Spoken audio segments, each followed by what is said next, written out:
This week's episode is brought to you by Joseph C., who suggested a featured movie on our Facebook page. Thank you for the movie suggestion, Joseph, and if anyone else has a movie you'd like us to cover on the future episode, well, Mike is going to have to tell you all the ways you can do that at the end of the show. Me? Don't you usually do that? Yeah, Mike, but, dude, okay, I'm afraid I won't be here at the end of this episode, because I quit the show. Effective right now. Quit? What? Quit the show? What the hell are you talking about? I'm moving to Germany. I finally got accepted to a prestigious dance school here, and now I can finally achieve my lifelong dream of becoming a ballet dancer. You? A ballet dancer? Yeah. I mean, I had to sell my house to finance it, but, dude, gonna be totes worth it at the end. That's why you sold your house? What about your wife? What's she gonna do? She'll be fine. She's a survivor. Besides, I'm not letting anyone get in the way of following my dreams. But do you know how old you are? Do you think this is a good idea? You call me old? No, but you're a lot older than most people are when they start dance training. Well, dude, I mean, everyone has to start somewhere. Better late than never, right? Oh, there's my cab through the airport. Later, Mike. It's been fun.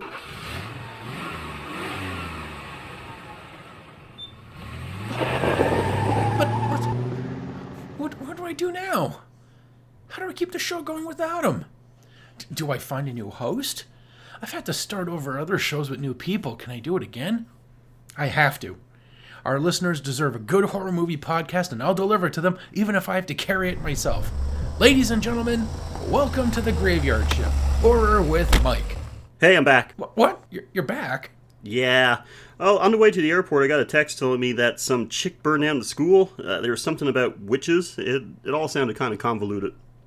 Okay, so I should roll the music? Yeah, slacker. We got a show to do.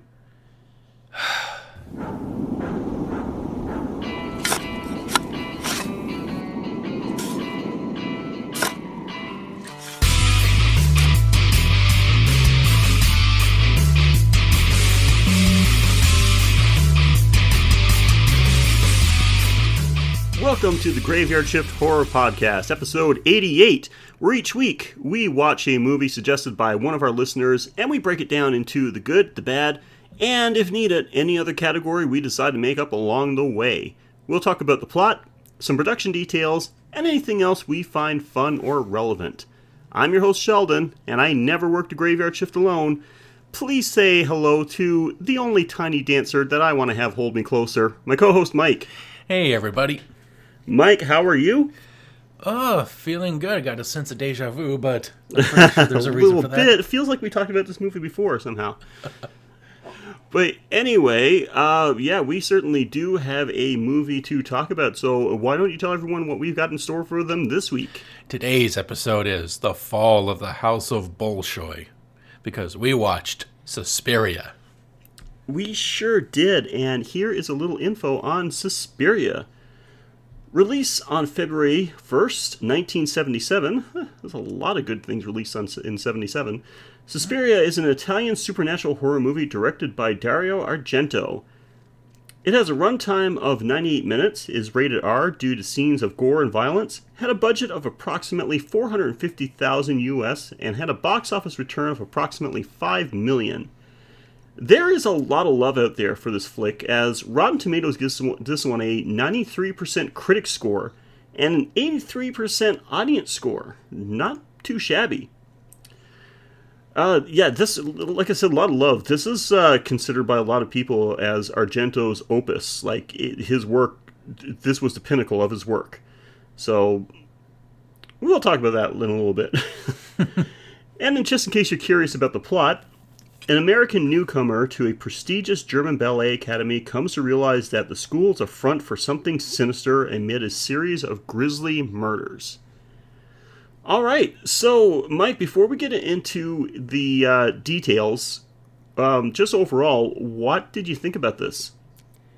It was a pretty movie. It was indeed, yep. For sure. As far as horror movies go, I think I can sum it up best by saying it's an Italian horror. So, It sure is. It's unmistakably an Italian horror. Even like you don't have to see many Italian horrors to realize that there is like a lot of similarities, especially with the look of everything, and also with the voiceovers. But yeah, we're gonna get into that. We're gonna break it down into the good and the bad, like we always do, and this is where we get to really get into the details. Now, of course, the good and bad can be anything that we liked or didn't like about the flick.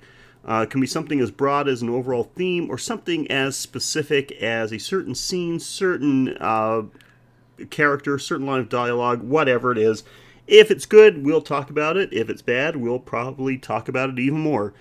And of course, as tradition on the show, we start with the good and we start with the Mike. So, Mike, please tell me something good about Suspiria. I knew I was in for an artsy little treat when we first got subjected to the music, and it's very ominous, but it's the opposite of derivative, inspirational, because we get to hear Jason's music of with Yeah, there is a little bit of that. What was it they say in Friday the 13th? It's actually supposed to be Jason's mind going kill, kill, kill, ma, ma, ma. maybe. Something like that. But yeah, there was definitely some remnants of that, and like a little piece of that for sure. And not just that, but when we're going through the halls of the ballet house, we keep hearing the opening bass riff to Footloose.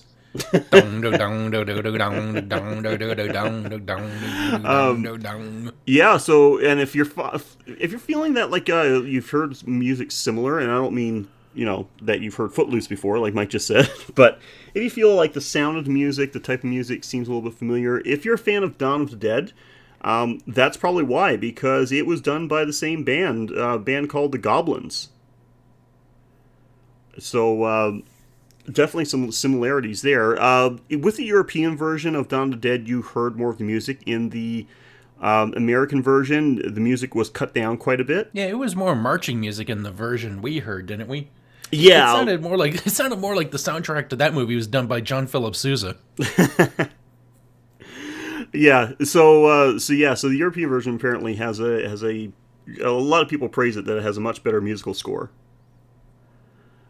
What I remember mostly from the music from Dawn of the Dead is where Robot Chicken got its theme song from. I actually was digging like the when it came to the actual music score, I was liking this. Like it was strange without a doubt, but like it really did drive the movie. So I give them props for that. So the first thing I got on the good list, and of course, no surprise, and Mike, you already kind of talked about it, that it is a very pretty movie. Like, for me, and this is, right after this point, like everything else is a little lower on the list for me, but the overall look of this movie, visually, this thing is a work of art. I mean, the colors are so vivid, thanks to Technicolor. I'm pretty sure you've heard of that before. This was one of the last movies actually done by Technicolor. This movie was done in '77. I believe Technicolor went out of business in '78. So one of the few ones. I mean, from Wizard of Oz to to Suspiria, like Technicolor was a big name throughout the '50s and '50s, '60s, and '70s. Yeah, and amazingly, like when you say Technicolor, there was like 4 different processes, or at least 3 different processes of color transfer done. But Wizard of Oz was definitely among the first. I think there was like a few experimental ones, like from 1917. But Wizard of Oz was like the first mainstream. Yeah, it's what put Technicolor on the map for sure. And. So yes, and it's not just the colors. I mean, that's a big part of it. Like the colors are so vivid, and even like it seems like even in dark scenes, there's a kind of brightness to it. Like somehow everything like is well lit. But it's not just the colors. It's just the scenes, like the backdrops. They're so vast and like, so just amazing. Like it doesn't feel claustrophobic at all. Everything is so open. I'm pretty sure this must have been filmed, like at least some of it, in an actual if not a dance academy, at least some like big existing structure. I don't think that this is like just created backdrops. But wherever it is, like every shot is just beautiful. No matter what's happening on the screen, everything is beautiful. Oh yeah, like the Lens Academy is just fucking gorgeous. Mm-hmm. It's just like a work of art, like big steel, like oiled bronze arcs Yeah. in the door frames. It is just fantastic. Yeah, like they must have really scoped out like a great place to do this, and like I said, just the scope of it, it's just so lush. Every shot is just feels like you're not missing anything. Like they really want to make sure that they picked on every single like tiny nuance that they could for this movie, and it works out great. Like I said, this was immediately the top of my list. I'm like, I got to mention this first. It's just the look of this movie. Anything else? There's definitely shortcomings in this, but like just the look of it alone is enough to put it up there as one of the most visually pleasing movies ever.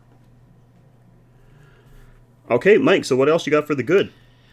Apparently German women are like video game bosses. When you stab them enough, their weak spot opens up and then you can execute a killing cutscene. You must be talking about the suddenly exposed heart of the first kill that we see. Yep, the first kill in the movie by the unknown hand, which somehow also has the ability to teleport women, because for a woman who's being murdered in her bathroom, somehow she gets pushed through like she somehow ends up outside, and after getting stabbed enough times and while not fighting back, she her rib cage suddenly opens up even though she's being stabbed in the side. And you get to see her heart beating before it gets stabbed again. But instead of just dying of a stab, nope, she somehow gets thrown into the skylight. Yeah, from the bathroom. A stained glass skylight, I guess. Yeah, and then followed with a collateral death by falling debris. Mm-hmm. Oh my god, yeah, this movie opens up, it's not the first scene, but we're not very far into this movie before we get, again, and like beautifully done, like just like I said, even though it's horrible what's happening, it looks amazing. Yeah, we're not sure if she's, like, she does, like, yeah, there's a rope tied around her neck and she's thrown through this stained glass skylight. And we're not sure if she was dead before this point, like, because we just see a body basically crash through and then get suspended there. But, yeah, that was, that came out of nowhere. Like, she's just getting stabbed, and we figure we're just going to discover her body, like, ripped to pieces, her heart is exposed. And, but nope, her roommate's running for help, and she gets... All of a sudden, there's no need for help anymore because she's dangling now, like her carved up body is hanging from a rope through the skylight. And yeah, like you said, we get this debris falling and then kills the roommate. So this movie's off to a decent start. Yep, started off pretty good. So I guess I'll go to that next. The next thing I got on my list is just, again, talking about the visuals, but in a different way. Like, the kills in this movie are brutal. Holy crap, they're dragged out. Like, the people that die, like, are made to suffer. This girl is, like, getting stabbed. First murder victim we see, she's getting stabbed repeatedly. Like you said, Mike, like, she gets stabbed until her ribcage basically, like, just flies open. Her weak spot reveals itself. Yeah, and we see her exposed heart, see a knife get slowly pushed through her still beating heart. And then, like you said, she's, afterwards, I guess, I'm assuming at that point she's already dead. Because this is definitely overkill. She's, gets a cord wrapped around her neck, she's thrown through the skylight. The skylight breaks, the falling glass then lands on the roommate, who's basically cut in half by it. And, like, the kills, yeah, I mean, like, and there's more kills afterwards, too, that just, holy crap, everybody, like, just goes through, there's no quick kill. Nobody's, like, stabbed, and they're dead. And so just again with the visuals, because the kills are brutal, but like the look of them, oh my god! I will have a bit of a nitpick afterwards about the visual effects, but As for the kills, like the stabs looked amazing. That beating heart looked real. Like that looked like a real pulsating heart when a knife gets plunged through it. Yeah, like just when the roommate's impaled with the debris, that looks fucking amazing. She's just laying there with like the big chunks of glass just sticking out of her. There's a few other kills throughout the movie that just look so cool. Oh my god, like it just my like just credit to the effects guys. Like they did a great job on what was a relatively low budget. So, and without the help of like the 1970s Tom Savini either, who was like did the effects for 90% of horror movies in the 70s and 80s. So, yeah, it was good stuff for sure. Like somebody was good at their craft and it showed. So I'll give them props for that for sure. Okay, so what else you got for the good? Oh, these gals are just fucking gorgeous. Mm-hmm. Even now, they've just 40 years hasn't done anything for their looks in a bad way. Yep. Yeah, I had on my notes. First time we actually see them like in the locker room, they're practicing, warming up and stuff, and said, "Well, I didn't know that I had like a thing for 1970s ballerinas, but there it is." Well, after our previous our greatest experience with dancers in a horror movie was the Funky Town ripoff in Pieces, and that did not awaken any lusty feelings. No, for sure. Because I was just like, yeah, can this cavalcade of women in spandex... I never thought I'd be asking, can this scene of numerous attractive women in spandex end quickly, please? Yeah. Because again, like Pieces had like fuck you, Pieces, for making me think that thought. Yeah, like Pieces was all about like beautiful women. I mean, it was kind of like the point of the movie where the collector is collecting pieces of beautiful women to make into make a construct out of them. But yeah, that dance routine in Pieces did get annoying real fast. Like, you made me not want to look at beautiful women. Fuck you, Pieces. So, yeah, for sure. Like, these women were gorgeous. Holy crap. All right, so I think I'm nearing the end of my good list. Did you have anything else you want to talk about? The nephew of the Nazi girl, the Nazi teacher. This kid looks evil all the fucking time. Like, they must have picked a kid who just like... They must have shown this kid like a dog viciously mauling a homeless person, because he's walking around with that same look on his face. Like, everything he sees is just pure horror. Yeah.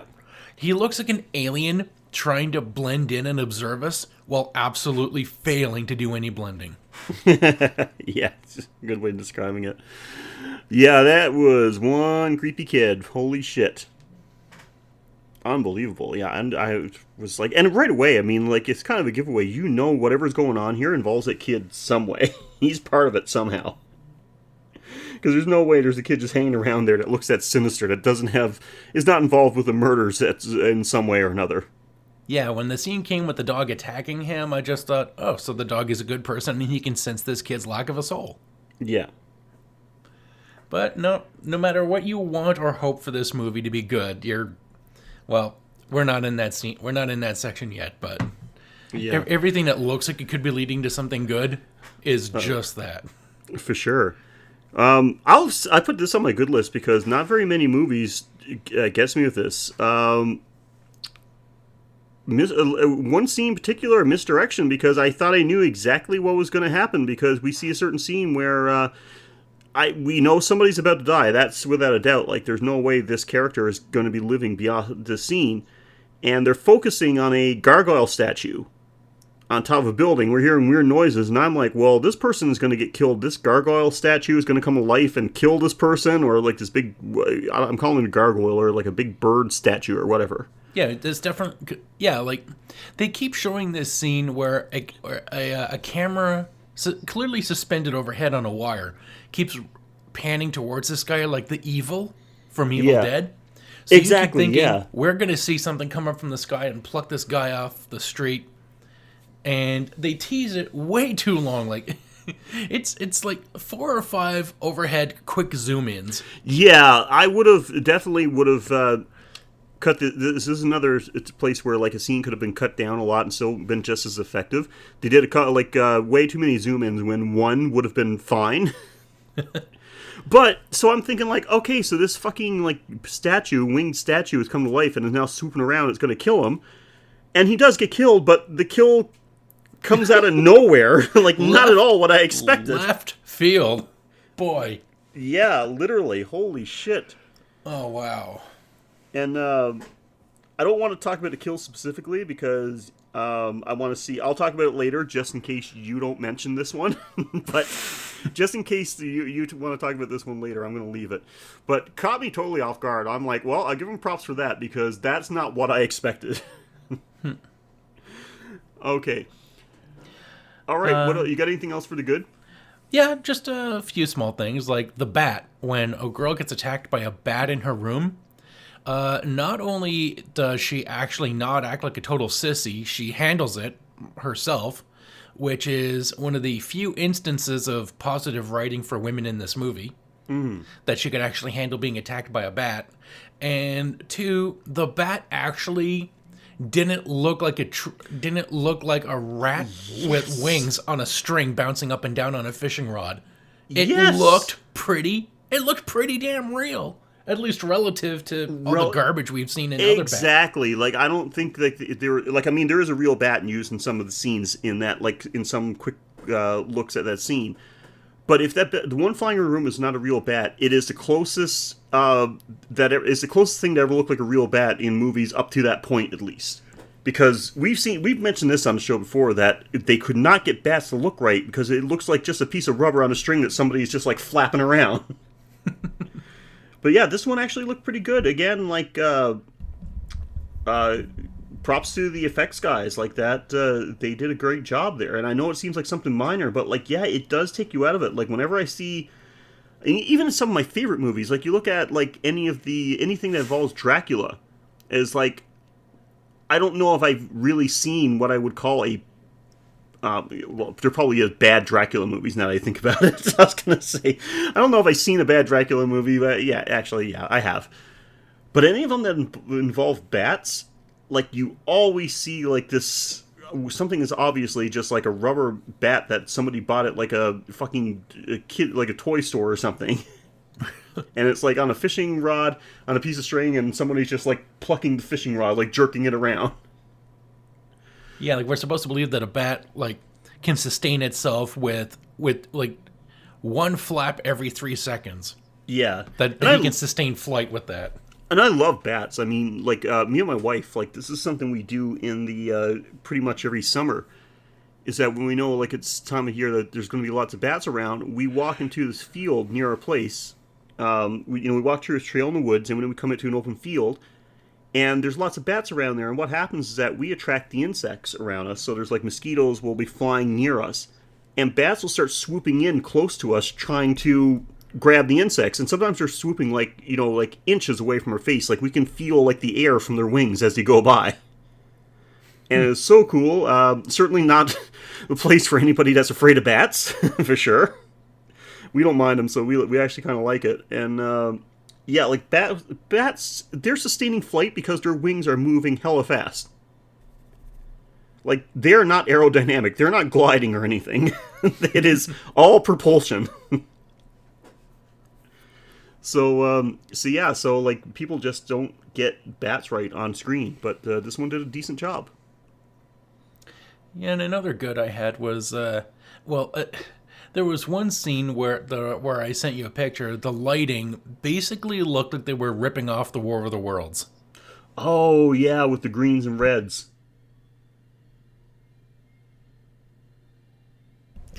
Yeah, it was... well, I'm pretty sure like they had to take some influence from that movie because like they even had like a positioning of the red, greens, and blues like in a triangular pattern. Either that or he just thought primary colors. Yay. Yeah, no, you're absolutely right. And another good was the second star of the show, Sarah, which I call not Jennifer Grey because she looks almost like Jennifer Grey. And when she wanders into the room where we just happen to keep our metric ton of loosely stored barbed wire. Nothing is wrapped up. Nothing is stored properly. Like, we just keep real barbed wire for our scenes. Like, this killer lives in a world where he just needs the women to get emotional. And being an Italian movie, like, women are going to get emotional. And this compromises their survival instinct to about zero, so they just do the work for him. It's so left field and ridiculous, but I'm just laughing too hard at this for it to be considered a bad. Like, she escapes the slowest lock-picking killer to fall into a room which how many closets do you know that have a window? None that I can think of. Yeah, so she flees what seems to be like an attic window, so you think she's going to be outside, but no, she just fell into the barbed wire closet. Yeah, literally my only note on there at that scene at the time is just, well, I guess that's where they keep the barbed wire. And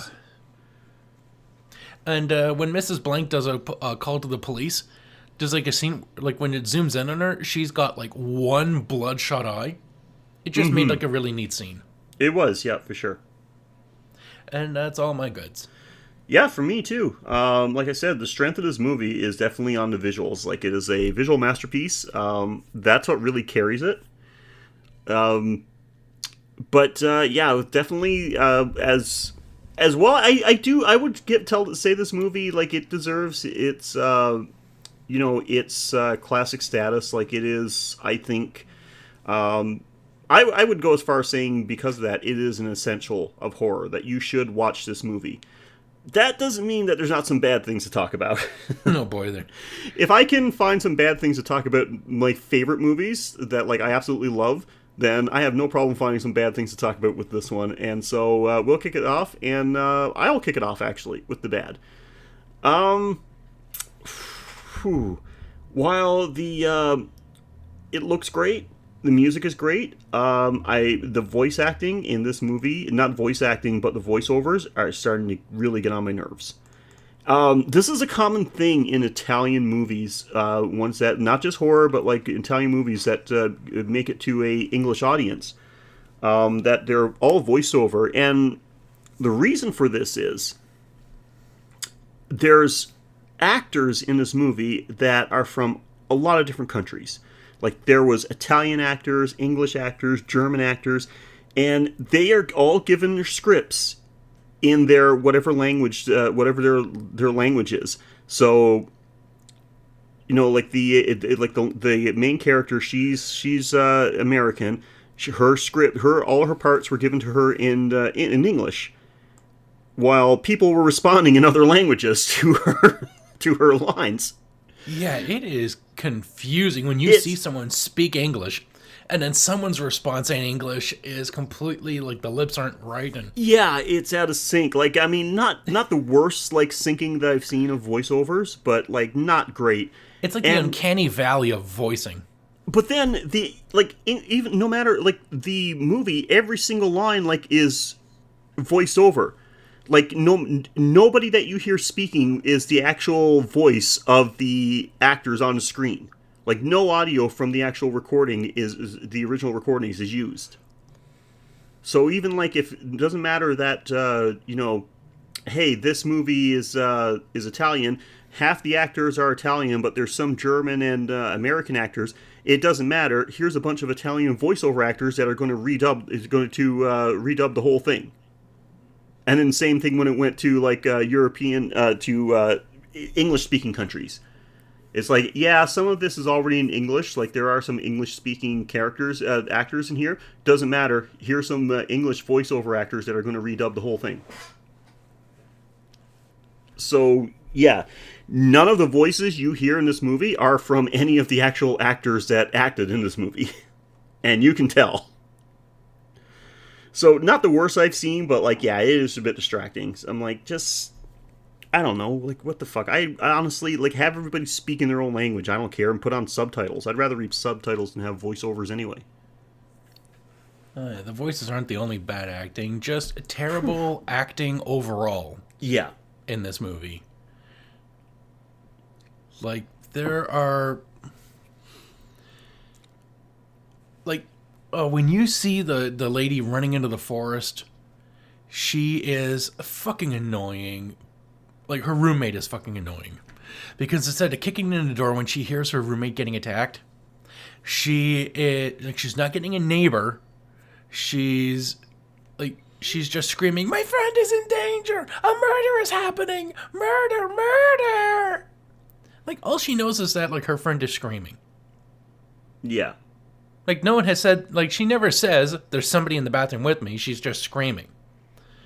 So, and then when she's running from door to door, she's flailing in the hallway like she's the one being attacked. Like, she'll throw herself against a wall and, like, flail and kick and fall down and, like, bang on other doors. Also, where the fuck are they living where nobody's home? But yeah, it's like there's a lot of people that seem to be in the school, but it doesn't seem like a whole lot of people live in the... Well, actually, yes, there's a lot of people that live in the dorm, because we see them later, like, after there's a certain incident where they all need to camp out in one of the actual... I was going to call it a gymnasium, but it's actually, like, one of the... what do you call that? Like, a room where they actually dance? Auditorium?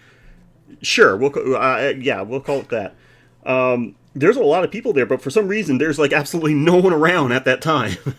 Yeah, well, she's in town because she ran through the forest, so she must have been like living at a motel or hotel in town. Still, like, nobody is in their hotel. Like, there's no staff, no nothing. Like, the whole place is deserted. But we're talking about the acting. This lady is struggling and kicking against nobody attacking her more than the lady who was actually being stabbed, who was putting up less fight than anybody who went to sleepaway camp. Yeah. Yeah, for sure.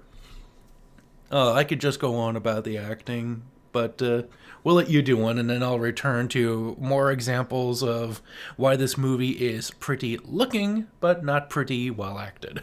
No, for sure. So one of the things I want to talk about is, okay, you said, like, yeah, one of the things you mentioned is that one of the things that bug you about this movie is when someone's being killed, they don't put up much of a fight. It's like they flail and scream, but they basically, like, let themselves just, like, get stabbed to death without, like, trying to put up much of a fight. They really made the characters look weak. Like, these are a bunch of very, very weak, very feeble girls that can't, like, fight back, putting resistance. This was actually had to been done by somebody that has never been around actual ballerinas before. Because let me tell you, to dance ballet, it requires amazing strength. Not just in the legs, but the arms. It is one of the most vigorous exercises you can do. These people have strength like you would not believe. I dated somebody that was actually a ballerina. She danced ballet before, and she could crush somebody with her thighs if she wanted to.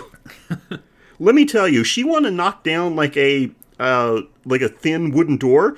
She put her shoulder down, and she would charge with those fucking pistons at her thighs, and she would crumple that thing. There'd be no, like, lightly banging on it with the palm of her hands. She would splinter that thing if somebody was in danger on the other side. Yeah, these people are used to lifting each other up, throwing each other around the room, and, like, the training it takes to hold a pose. Yeah. Like, you develop a lot of musculature. The strength and balance and coordination it takes. Let me tell you, you come after somebody with a knife like that. And I'm not saying that, like, there's some kind of, like, their superpower that, like, would be able to fend off any attacker at all. But they're going to... My point is that they would put up, like, a lot more of a fight than any of these characters did. Yeah, like, they're used to, like, being nimble and lithe. Like, they're used to swift, quick movements. Like, you've seen ballet. They don't just stand perfectly still. And if they do, they're doing something that looks immensely painful. Mm-hmm. So, yeah, there's no excuse for these people to put up terrible fights. Like, what makes horror movies work is not so much, like, a struggle in a kill, because, like, You have to. It's very delicate to do a scene where someone is overpowered. Most of the kills we see in horror movies are ambush kills. Mm-hmm. And they work, because then it doesn't matter how strong a person is. When something perforates your heart out of nowhere, that takes the gusto out of you. Yeah, it really, for sure. And it just goes to show, like, I don't like this as an excuse. Like, I know a lot of times you say, like, oh, something was, like, written in a certain way, done a certain way. It's just like a sign of the times. And I'm like, yeah, I get it that it is. I just don't think it's a valid excuse for people to be shitty. And they wrote the female characters in horror movies at the time as really shitty characters. Just weak, pathetic, helpless. Couldn't handle themselves. Emotional, hysterical, panicking. Yeah, going to hysterics like over in every time, like just like you knew, like as soon as something was about to happen, like if there's a killer, and now we're focusing on one certain character, you know that character is not going to survive. Like shit, like can you at least like one of them get a shot in or something, one punch, like before they get brutally murdered? But no, they're just, scream and then let them lay down and let themselves be murdered. So yeah, so definitely taking points off. I don't care if it was 40 years ago when this movie came out. It's like, you could have done a better job than that, dude. Well, Cemetery Man was 20 years later, and it didn't do any better for female writing. No, for sure. So it could just be it may have been an Italian thing, like, they're used to their women being pretty, but that's all they see them as. Yeah. Absolutely. All right. What else you got for the bad? There was... Well, the cab driver annoyed me. When we first see him in the movie, he's, very annoying. Like, stupid. Mm-hmm. Like, he can't hear the girl say, "Take me to the Esserstrasse." But apparently he can read it in a poorly lit window behind him by barely turning his head. Yeah. And he has, a fake voice. Like, he's slow to react to anybody talking to him, and when he reacts, he sounds like someone doing a gravelly voice, rather than just someone having a gravelly voice. Yes. He's like, "I go to the Esserstrasse." It's like, really? You could just say, "Oh, I'm going to the Esserstrasse." Okay. He sounds like someone doing a shitty voice. Mm-hmm.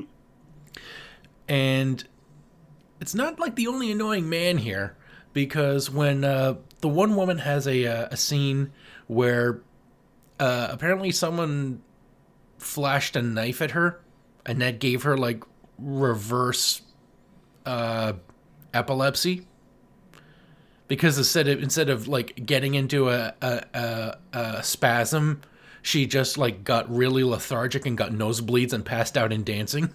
Yeah, well, I was just assuming, just because this is a coven of witches, and that we find out afterwards was a witch, that was just some kind of spell they put on her. with a light flash on a knife. Yeah, trust me. You read some of these, they're supposed to be like the way they did old-fashioned spells. If you want to believe me, it was weird shit. And, well, what leads to the shitty male acting is that we've got the doctor who says it's nothing to be concerned about. I guess in his mind, women just bleed and don't die all the time, so bitches be it's bleeding, fine. right? Yeah, ladies be bleeding. Yep. And when she goes, even when someone presses him, "Hey, how do you explain the nosebleeds?" And he goes, "Well, when someone who's out of practice does a lot of dancing, it causes an hemorrhaging in their ligaments." Yeah. Oh, you mean their skull? She had a nosebleed, so the sinus ligaments from dancing? I literally got my notes there. In my notes it says, "Nosebleed because of hemorrhaging of the ligaments." You're not a real doctor, are you? He's one of those old-timey doctors. It's like that fucking meme that I sent you that time. It was like, oh, being a doctor back in the olden days would be great. You just be drunk all day and oh, I think you have ghosts in your blood. You better do some cocaine about it. Yeah, you better do some bleeding, unless you're a woman, in which case a little manual... what they called it back then was a hysterical paroxysm, which was just basically the doctor rubs one out for you. Yeah, pretty much. And Yeah, this guy must have been a doctor from the well, he is in the old country. He's in Germany, but he must have been a doctor who was trained by like the old village doctor, and he's just like, listen, if it's a lady problem, look, they bleed all the time. Don't worry about it. Like they survive that shit all the time. They're different. Yeah. Okay. So yes, she tore her skull ligaments. Yeah. Jesus Christ. I'm like, is that just bad translation? Like, for like, somebody write down what he actually diagnosed in Italian, and like when they got to the English voiceovers, like it was just translated badly. That's what it. I don't know. Either way, you've seen how they write for women in this movie. Yeah. Either way, I don't think they seemed very too concerned for somebody that just like passed out and started bleeding through her orifices, through her face like that. Like, yep. Too much dancing. Yeah. Oh, okay. And she fights the water. Like, she's had a nosebleed. You think after bleeding, what do you do after you lose blood? You drink water. She's fighting it like someone pissed in that water. Well, I think there actually was something in the water as part of the plot of this movie. The last thing I got on my list, and this is a nitpick because I did say like the props to the visuals and the effects people. The blood looked pretty good when it was like, someone got stabbed and everything like that. Like I didn't mind the look of the blood. But when you're using fake blood that turns pink the moment it comes into contact with water, don't show any scenes where it's coming in contact with water. Yeah. You see one scene where she's like, is she washing blood down the sink or just washing her hands? She poured wine into the sink. Which I'm pretty sure the wine was actually, if it was meant to be blood, if it was meant to be wine, they just filled it up with whatever fake blood they had on the set at the time. It wasn't even that. It was paint. It was just fucking paint. It just looked like paint. And no liquid of any kind just sticks to the side so hard it needs to be scrubbed off with running water. Yeah. Yeah, it didn't look good. Like when I can understand like they like because it didn't take anything away from the scene. If you cut out the part, like any part, if you would just watch her dump it in the sink and turn the water on and like wash it down and wash her hands, whatever, without actually seeing it, just seeing like her like doing the actions of it, it wouldn't have taken anything from the scene. You didn't actually have to show the sink like being like the contents of the sink being washed down with water. So why even show it? I just look at it and I'm like, well, that's obviously fake because it turned pink the moment water touched it. And the only thing I got left on my bad list, because I just want to move on. Well, I did like the scene with the bat. She's taking care of the bat. The bat's attacking her. She pulls it off of her. She's got him on the floor covered with a towel. She's done. Pick up the bat. Now it's wrapped in a towel. Flick it out the window. Close the window, and it's gone. What does she do though? No, she needs to fucking stomp this bat to death. Bitch. Yeah. I don't care. He is not happy with her. I did not care that the bat just attacked you. The bat doesn't know what the fuck it's doing. Like, it's done. You didn't need to kill it. And I know, don't even say it, anybody listening to this. I know they didn't actually kill a bat. But then again, this was 1970s movies. They may have actually killed an animal for this. Yeah, what are we going to do? Put a robot under the blanket? This is the 70s. We don't have robots. Yeah. So, but, I'll give them the benefit of the doubt. Like, I don't know. Maybe they didn't kill a real bat. But either way, like, just the character alone, like, just as a message to anyone else, if you're being attacked by the animal and now the animal's subdued and you're not in any danger, you don't have to go back and kill the animal. Like, it was taken care of. I just hate that. I don't like seeing animals get killed in movies. People, kill all the people you want. I don't like seeing animals get killed. I got mad when Cujo died at the end of Cujo, okay? Oh, spoiler alert. Oh, fuck off. Well, I guess I guess I should have realized there's a reason when there's no Cujo 2. Mm-hmm. All right, so let's finish this up. So if you got anything else bad to talk about, let's do it. Yeah, I'll just breeze through my remaining bads. You know why some actors spend time with people with disabilities or drug issues to, better evoke their situations on film? Yep. So they don't end up like Albert, who doesn't even know, as a blind person, to turn his face approximately towards sound sources. He knows this school, he knows the staff, he knows their approximate heights, but yet when he's dealing with a woman who is 5'5" at best, he is looking like he is trying to talk to Shaq. And just even then, general acting does not apply to this guy. Because when they say your dog bit someone, instead of saying, oh, what happened? Was he provoked? Is the boy okay? He's like, that is not what happened to Max. Max is a good boy. Max is good. Why do you hit my dog? Yeah. I'm like, dude, I understand you're upset, but let's try to figure out what happened first without going into hysterics, okay? Yeah. Do not accuse my dog of doing things, you bitch! Yeah. Like, dude, calm the fuck down. No one told you the dog was put down. He should be inquisitive, but he's accusatory and furious, and then he gets fired because, yeah, he's an emotional friggin' asshole. And when he leaves and his cane, and he's looking for his cane, it's just fucking hilarious and sad. And then another scene of poorly written women.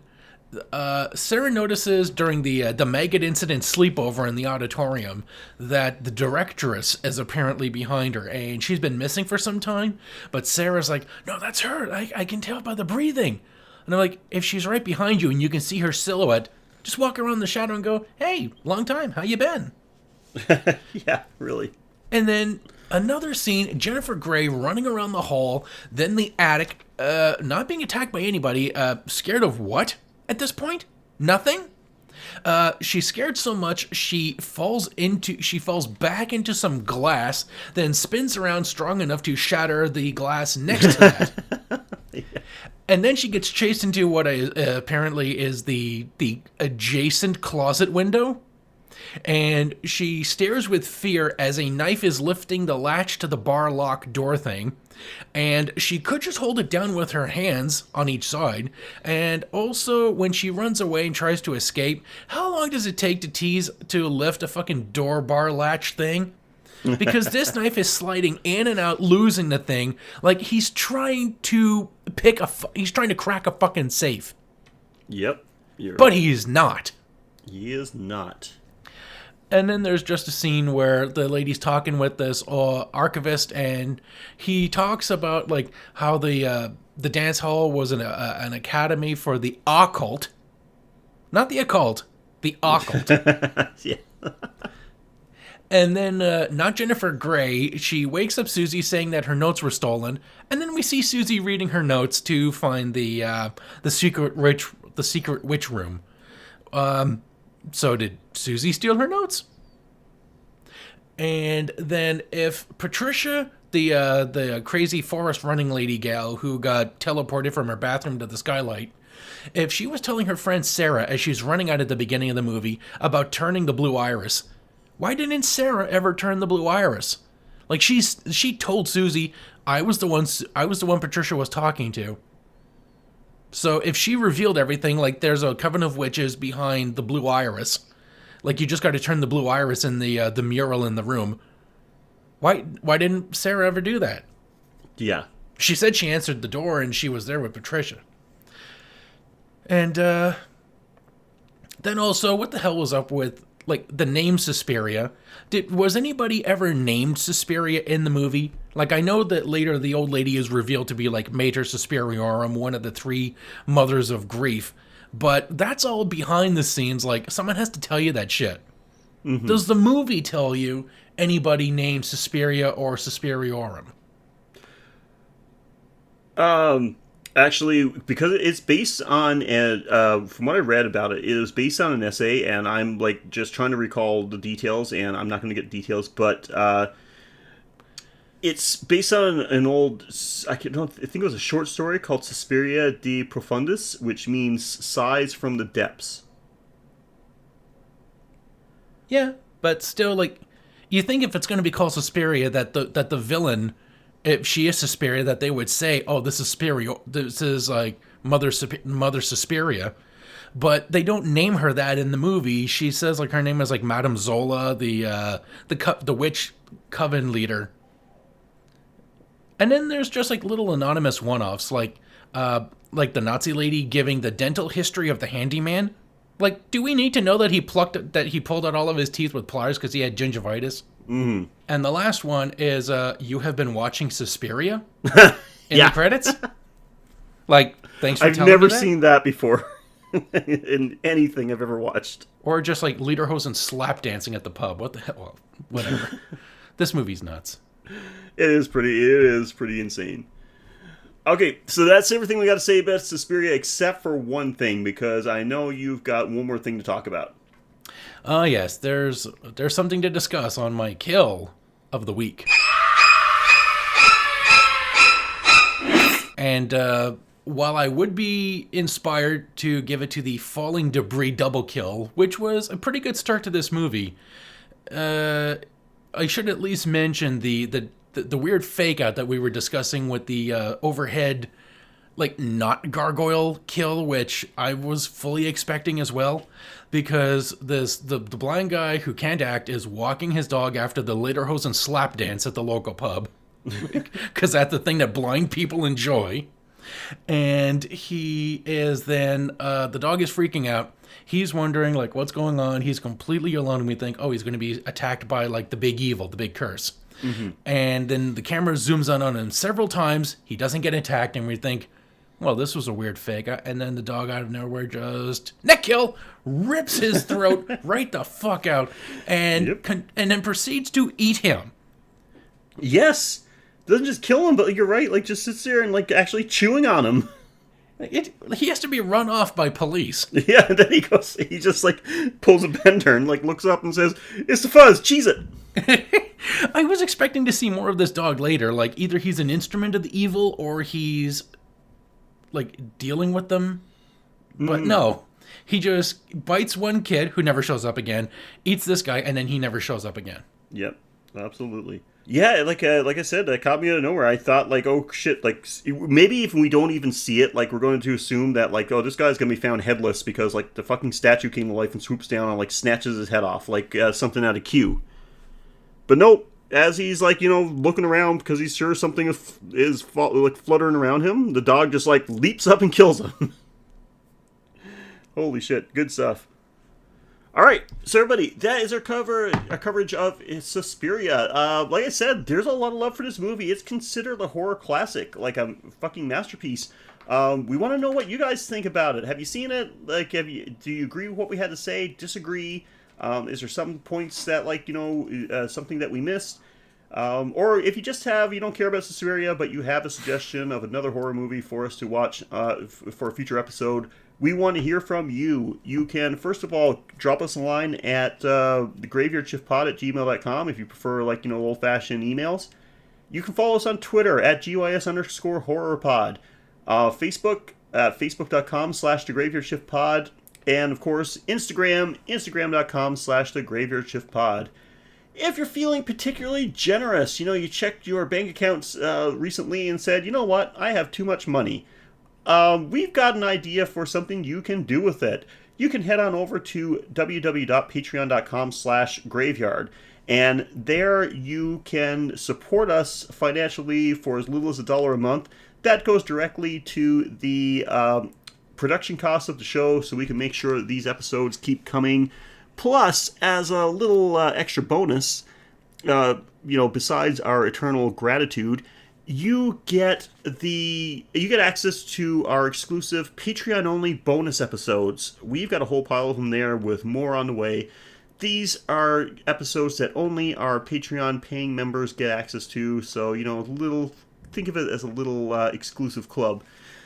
And we do those a little different than we do for the regular feed. We do movies on times, but instead of doing just what's good and what's bad, we do like a full synopsis. We give you every detailed movie from start to finish. We do horror-based video games, horror-based TV shows, top 10 lists, all that kind of good stuff. So go over there and check that out. Of course, we understand if you don't have the money to give us money, you can still help us out a ton by reviewing, and subscribing on whatever format you listen to our show, or if you follow us on social media, of course, that's always appreciated. And just by word of mouth, if you know anyone that you think would like to listen to us talk about horror movies, you just let them know about us. So, Mike, other than the Graveyard Shift, what else you got going on, buddy? I have the Tech Chatter podcast, which is a tech discussion podcast. I have the Playing with Power podcast, a Nintendo Power retrospective discussion podcast. I have the Taste Test Retro Gaming with Flavor, where we talk about the old video games of the past. We even do a couple of skits. So, just check those out. Also, upcoming release of Schlock Chatter, where me and Rich basically rip off this show, including one of the Motherfuckers! including one of the hosts, and we review non-horror movies, but usually the ones that are just, a little cheesy, absurd, ridiculous, and find out if there's any gold in them their hills. I'm calling for an immediate boycott. No, I'm sure it's going to be great. That's actually really sparked my attention. I really want to listen to that one.